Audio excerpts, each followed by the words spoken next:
Hello everyone, I am Shruti and आज हम लोग डिस्कस करेंगे class 11th accounts issue of shares का एक topic for feature of shares. ठीक है, फॉर फीचर ऑफ शेयर्स मतलब किसी के शेयर्स को फॉरफीट करना। हिंदी में अगर हम बात करें तो किसी के शेयर्स को अगर हम बोले जब्त करना, तो that is for feature of shares. ठीक है, क्या होता है जब जैसे कंपनी क्या करती है, इंस्टॉलमेंट्स में पैसा मंगाती है कोई भी कंपनी। तो मान लीजिए कंपनी ने पैसा मंगाया, कोई शेयर होल्डर अगर किसी इंस्टॉलमेंट का पैसा देने में अगर फेल हो जाता है मतलब अगर अब वो किसी इंस्टॉलमेंट का पैसा नहीं दे पाता, तो कंपनी क्या करती है, बार बार रिमाइंडर डालने से भी वो पैसा नहीं दे पा रहा, तो कंपनी क्या करती है, कंपनी अपने रजिस्टर में से उसका नेम स्ट्रक ऑफ कर देती है, सो डैट अब वो कंपनी का शेयर होल्डर नहीं बचता। Share holder, the person is no longer be the share holder of the company.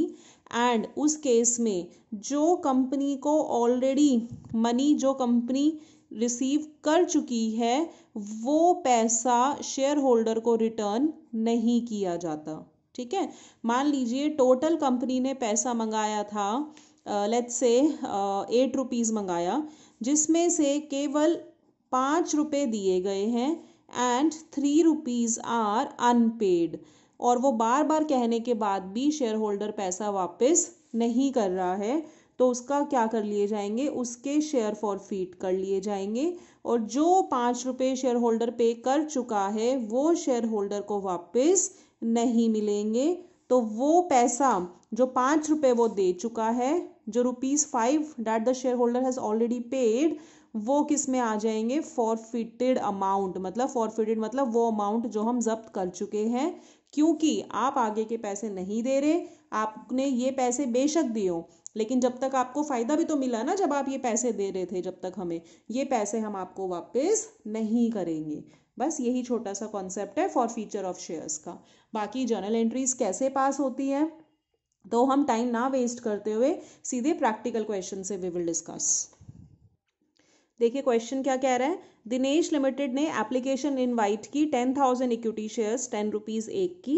Application पे 1, allotment 2, first call 3, second call पे बैलेंस। तो बैलेंस कितना बचेगा, 3 2 5 और 1 6, बैलेंस आपका बचेगा 4 रुपीज़, ताकि टोटल 10 रुपीज़ आ जाए।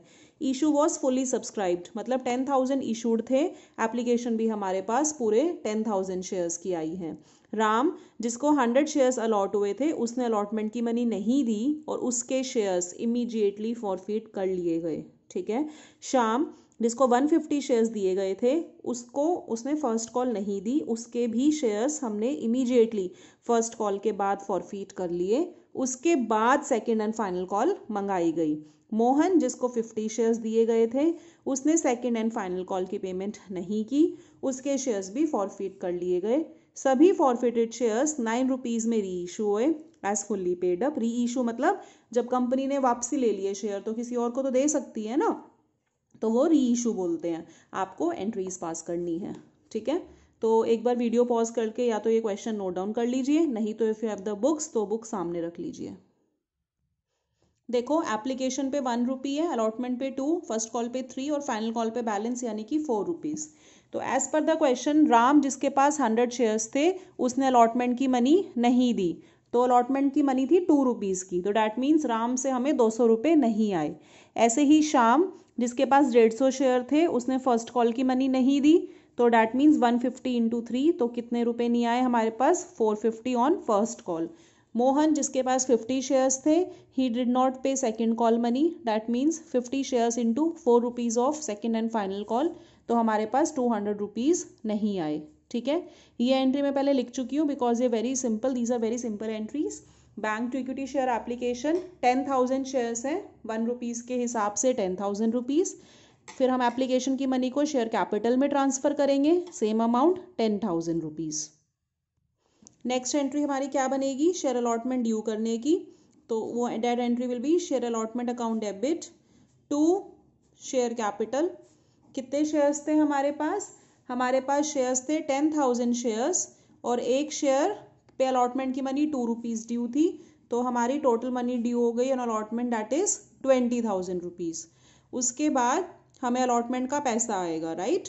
तो हम एंट्री करेंगे बैंक अकाउंट डेबिट, नरेशन आप लोग खुद लिख लीजिएगा, bank account debit to share allotment. अब देखो कितने रुपए आएंगे, आपको ये पता है, देखो या तो आप क्या कर सकते हो, 20,000 रुपीज आने थे माइनस हम लोग ने रफ में किया था ना कि कितने रुपए नहीं आए, राम से हमें 200 रुपीज अलॉटमेंट पे नहीं मिले, तो हम स्ट्रेट अवे क्या कर सकते हैं, 200 रुपीज माइनस कर सकते हैं, तो ये हमारा आ जाएगा 19,800।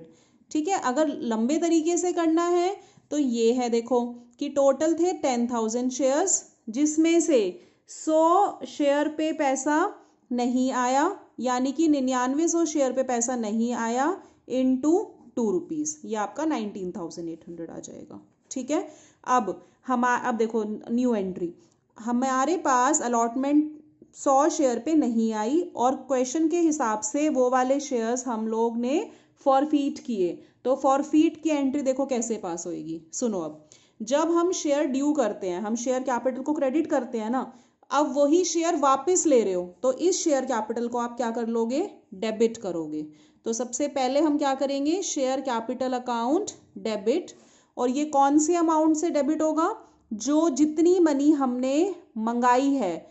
तो अभी तक तो हमने केवल, हम खाली 100 शेयर की बात कर रहे हैं क्योंकि फॉरफीट केवल 100 शेयर हुए हैं, हमने केवल कितनी मनी मंगाई है, देखो हमने एप्लीकेशन का राम से 1 रुपया मंगाया और अलॉटमेंट के 2 रुपये मंगाए, उसने यही फेल कर दिए, आगे तो हम अभी पहुंचे नहीं है, तो केवल कितने रुपए मंगाए, 1 + 2 यानी कि 3 रुपये मंगाए, तो यहाँ पे 100 × 3 आएगा 300 रुपीज। ठीक है, इतना clear. Share capital account debit with the money called up. ठीक है, 2, जो पैसा नहीं आया, हमारे पास अलॉटमेंट का पैसा नहीं आया, अलॉटमेंट के 2 रुपए के हिसाब से 200 रुपये हमारे पास नहीं आए, तो ये भी कैंसिल हो गया। जब आप अलॉटमेंट का पैसा मंगा रहे थे, आपने अलॉटमेंट डेबिट कर दिया, अब वो नहीं आया तो अलॉटमेंट क्रेडिट हो गया। अब जो पैसा आपने जब्त कर लिया, टू शेयर फॉरफीचर, मतलब जो पैसा आपका आ गया, केवल एप्लीकेशन का 1 रुपया आया है तो वो आपने वापस तो नहीं दे रहे वो 1 रुपया, अब आप तो आपने ये जब्त कर लिए 100 रुपीज। शॉर्टकट चाहिए तो ये वाला, वैसे तो बैलेंसिंग फिगर भी आ जाता है, बट इट इज एक्चुअली जितना पैसा बंदे ने पे कर दिया है। हो गया match. This is the entry for forfeiture. Share capital में कौन सी वैल्यू आएगी, जितनी आप पैसे मंगा चुके हो कॉल्ड अप, फिर जो पैसा नहीं आया था अरियर्स, फॉरफीचर में जो पैसा शेयर होल्डर दे चुका है, ये आपकी फॉरफीचर की एंट्री हो जाएगी। तो अब हम अलॉटमेंट का काम खत्म, फॉरफीट हो गया। अब नेक्स्ट हमारी फर्स्ट कॉल है, तो हमने फर्स्ट कॉल मंगाई, तो हम लिखेंगे share first call account debit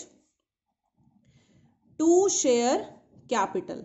अब फर्स्ट कॉल कितने शेयर पे मंगाओगे, देखो टोटल कंपनी के पास 10,000 शेयर्स थे, लेकिन उसमें से 100 शेयर तो फॉरफीट हो गए, तो अब कंपनी के पास केवल कितने शेयर बचे, 9900, जिसपे की किस्त आपकी फर्स्ट कॉल की है 3 रुपए की, तो it will be 9900 × 3, that is 29,700। ठीक है, टोटल शेयर में से 100 आप फॉरफीट कर चुके हो, कितना बचा, 9900, 3 रुपए के हिसाब से 29,700। अब आपके पास फर्स्ट कॉल का पैसा आएगा, तो bank account debit to share first call account. अब वही एक तो स्ट्रेट अवे मेथड कि आपके पास आने चाहिए थे 29,700 माइनस सॉरी शाम के 450 रुपीज नहीं आए, तो 29,700 माइनस 450, ये आपका आ जाएगा 29,250। नहीं तो अगर आपको प्रॉपर करना है, टोटल शेयर थे 9900, जिसमें से शाम के थे 150 शेयर, तो कितना हो गया, 9750 शेयर्स पे पैसा आया 3 रुपए के हिसाब से।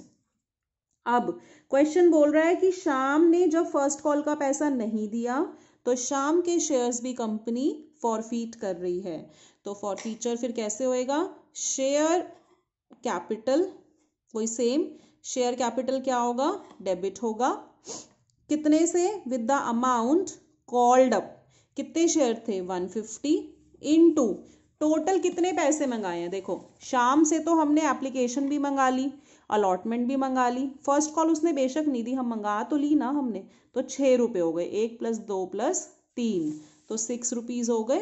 तो ये कितना हो गया आपका 900। यहाँ पे फिर आएगा क्या नहीं दिया, फर्स्ट कॉल नहीं दी, कितने रुपए की नहीं दी, फर्स्ट कॉल उसने 450 रुपीज़ की नहीं दी। और शेयर फॉर फीचर में कौन सी अमाउंट आएगी, शेयर फॉर फीचर में अमाउंट आएगी जो अमाउंट वो दे चुका है। तो या तो आप 900 में से 450 माइनस कर दो 450, नहीं तो देखो 150 शेयर्स थे, एप्लीकेशन का 1 और अलॉटमेंट का 2, यानी कि 3 रुपए के हिसाब से वो दे चुका है। तो ये कितना हो गया 450। ठीक है, अब ये शेयर भी फॉरफिट हो गए। ये किसके हैं, ये शाम के शेयर हैं। अब कंपनी क्या करेगी, फाइनल कॉल मंगाएगी, share final call account debit to share capital account. कितने शेयर्स हैं, अब देखो कंपनी के पास 900 शेयर्स बचे थे, जिसमें से 150 शेयर्स फॉरफिट हो गए। तो कितने शेयर हुए, 9750 शेयर कंपनी के पास बचे, और जिसपे कि फाइनल कॉल कंपनी 4 रुपये मंगा रही है। तो ये टोटल हो गया 9750 इंटू 4, दैट विल बी 39,000। तो that means company has called up ₹39,000 on final call. अब हमारे पास फाइनल कॉल का पैसा आएगा, तो उसकी एंट्री पास होगी, bank account debit to equity share final call account. ठीक है, तो एक तो वही स्ट्रेट अवे कि 39,000 रुपीज़ आने थे, जिसमें से आपको ये पता है कि मोहन ने नहीं दिए, कितने रुपए नहीं दिए, 200 रुपीज़ नहीं दिए। तो एक तो ये तरीका है कि 39,000 में से सीधे आप 200 रुपये माइनस कर दो, तो ये आपका हो गया 38,800। नहीं तो और क्या तरीका बताया था कि टोटल कंपनी ने मंगाए 9750 शेयर्स, जिसमें से 50 शेयर्स पे पैसा नहीं आया, डैट मीन्स 9700 इंटू उन पे 9700 शेयर पे 4 रुपये के हिसाब से कितना पैसा आया, 38,800। अब as per the question these shares are also forfeited. तो फॉरफीचर की एंट्री में सबसे पहले हम क्या डेबिट करते हैं, capital with the amount called up. तो कॉल्ड अप कितना है, देखो मोहन के थे 50 शेयर्स, उससे तो पूरा ही पैसा मंगा लिया ना हमने, आखिरी किस्त नहीं दी उसने, तो पूरे 10 रुपीज़, 500 रुपीज़ जो उसने नहीं दिया, उसका नाम, उसने फाइनल कॉल की पेमेंट नहीं की, विच इज ऑफ 200 रुपीज़। और फॉरफीचर में आएगा जो पैसा उसने दिया है, टू शेयर फॉरफीचर अकाउंट। तो वैसे तो 500 में से आप 200 माइनस कर दो 300, नहीं तो 50 शेयर थे इनटू कितना पैसा उसने दिया, एप्लीकेशन का 1 प्लस अलॉटमेंट का 2 प्लस फर्स्ट कॉल का 3, 6 रुपये उसने दे दिए हैं, तो into 6 rupees, that is 300 rupees, right. अब क्वेश्चन क्या कह रहा है कि सभी शेयर हमने री इशू कर लिए, तो टोटल शेयर थे कितने, देखो 100 + 150 + 50, टोटल शेयर हमारे थे 300 शेयर्स जो कि री इशू हो गए हैं। देखो री इशू की एंट्री कैसे करोगे, बैंक अकाउंट डेबिट, क्वेश्चन ने क्या बोला, ऑल द फॉरफिट, क्वेश्चन पढ़िए, ऑल द फॉरफिटेड शेयर्स वर री इशूड एट 9 पर शेयर। तो जितने में हुए 9 पर शेयर हम यहाँ पे मल्टीप्लाई करेंगे, ये हो गया 2700। और देखो क्या वर्ड है, फुल्ली पेड अप। अब यहाँ पे थोड़ा सा आपको देखना पड़ेगा, देखो 9 पर शेयर जो दे रखा होता है ना कि कितने में री इशू है 9 पर शेयर, ये तो अमाउंट आती है बैंक में, और जो पेड अप, जैसे फुल्ली पेड अप, फुल्ली मतलब 10 रुपीज़, फुल्ली मतलब फुल वैल्यू तो 10 रुपीज़, फुल्ली पेड अप ये वाला जो 10 रुपीज़ है ये आएगा शेयर कैपिटल में री इशू के टाइम पे आई एम टॉकिंग, ठीक है। तो 9 पर शेयर तो बैंक में, fully paid up to share capital 300 into 10, मतलब कि 10 रुपीज का हमने हिसाब लगाया कि अब हम उसके बोलेंगे, हम हिसाब लगाएंगे, हम मन में बोलेंगे कि हमने पूरे 3000 रुपीज मंगाए, जिसमें से हमें केवल कितने मिले 2700। रिमेनिंग जो 300 रुपए का हमें नुकसान है ना, वो हम नुकसान कहाँ से पूरा करेंगे?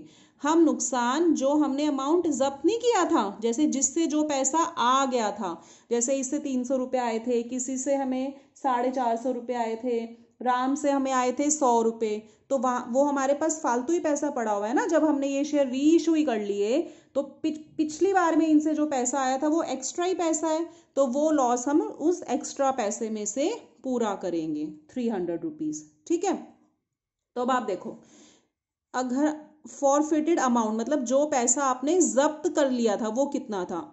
अगर हम राम की बात करें तो राम के पास थे हमारे पास एंट्री में देखो 100 शेयर थे, उसने 1 रुपी दिया था, तो उसका फॉरफिटेड अमाउंट, उसका शेयर फॉरफीचर 100 रुपये था। देखो एंट्री में देखो, राम का 2 शेयर फॉरफीचर 100 रुपीज। ऐसे ही श्याम का फॉरफीचर कितना था? 450 रुपीज, तो शाम का फॉरफीचर था 450, और फिर उसके बाद मोहन का फॉरफीचर आपका था 300 रुपीज। तो टोटल फॉरफिटेड अमाउंट हमारे पास आया 850 रुपीज, है ना। मतलब टोटल आपने पैसा जब्त कितना कर लिया? 850 रुपये, जिसमें से आपको यूज करना पड़ा 300 रुपये, तो स्टिल आपके पास 550 रुपये एक्स्ट्रा बच गया। क्यों बचा? क्योंकि इन शेयर्स पे ये पैसा आ चुका था, है ना, 850 रुपये, लेकिन आपने ये पैसा वापस नहीं करा, और यही वाले शेयर आपने किसी और को री इशू कर लिए केवल 300 रुपये कम में, तो पैसा फालतू आया हुआ था 850, लेकिन कम में केवल कितने में इशू करा? 300 में, तो बचा हुआ 550 आपका प्रॉफिट हो गया, which will be transfer to capital reserve, जिसकी जर्नल एंट्री होगी share forfeiture account debit to capital reserve account 550 rupees. ठीक है, यहाँ पे हमारा क्वेश्चन खत्म हो जाता है। हमें कुछ नहीं याद रखना, हमें सिंपल फॉरफीचर के टाइम पे याद रखना है कि फॉरफीचर के टाइम पे शेयर कैपिटल डेबिट होता है with the amount of called up value, जो नहीं देते उसका नाम आ जाता है, जो पैसा बंदा दे चुका होता है वो शेयर फॉरफीचर में आता है। और री इशू के टाइम पे हमें क्या ध्यान रखना होता है कि जितने रुपए में ऐसे लिखा हुआ है ना, री इशूड एट 9 पर शेयर, तो ये तो बैंक में आएगा, पेडअप के आगे जो वैल्यू दे रखी है वो शेयर कैपिटल में आएगी, और रिमेनिंग वैल्यू किस में आ जाएगी? रिमेनिंग वैल्यू आपकी आएगी शेयर फॉर फीचर में, फिर हम जिससे कि निकाल सकेंगे कैपिटल रिजर्व की अमाउंट, यानी कि amount of extra profit. Okay, thank you so much for watching.